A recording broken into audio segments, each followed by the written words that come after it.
York quarantine camps are being considered in New York. The state's Supreme Court heard oral arguments this week regarding Title 10, Section 2.13 of New York Code Rules and Regulations. This rule would let the New York Department of Health force isolation or quarantine on individuals at detention centers. Authorities can do so without proof the individual poses a health threat, and they can be held indefinitely. The government must only suspect you might be harboring a communicable disease. There is no age restriction, so kids are subject to the rule as well.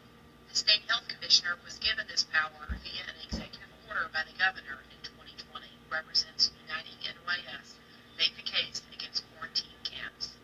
The first thing I'd like to do is get on the record what this regulation actually says, and then I'll go into some of the details on how it conflicts with our existing. You said they don't need to read the regulation to us. No, I'm not going to read it.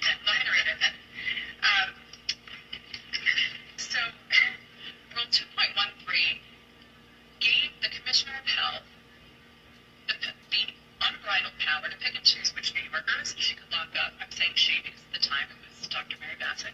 She could lock up or lock down. She didn't have to prove you were sick. She didn't have to prove you were exposed to a communicable disease. She didn't have to prove you were a health threat. She could issue an isolation or quarantine order at whim. It didn't have to be a state of emergency. That quarantine order or that isolation order would determine how long you were in lockup or lockdown.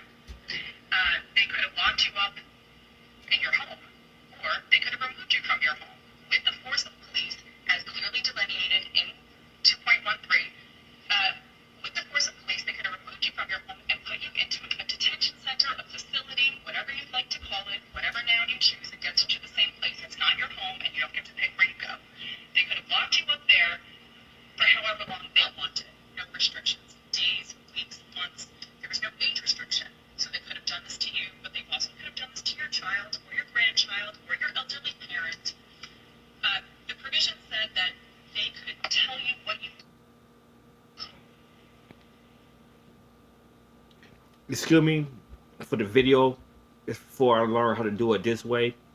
But I have people on my page on Facebook telling me that I'm lying about New York, especially a cousin, a family member.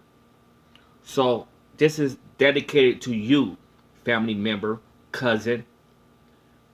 Quit trying to say I'm spreading false information because you so ignorant. You know what? I'm not even gonna go down that road because I see that you don't have the capability of learning for yourself or understanding that stuff is out there that's really happening because you're so naive to or you're so gullible or whatever. Yeah, I'm talking to you, cousin.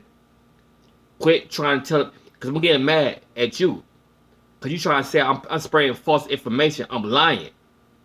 Now we could debate, we could disagree, but when you call me a liar, you say I'm spreading false information, it's get personal, and I'm gonna prove you wrong, and I'm gonna embarrass you.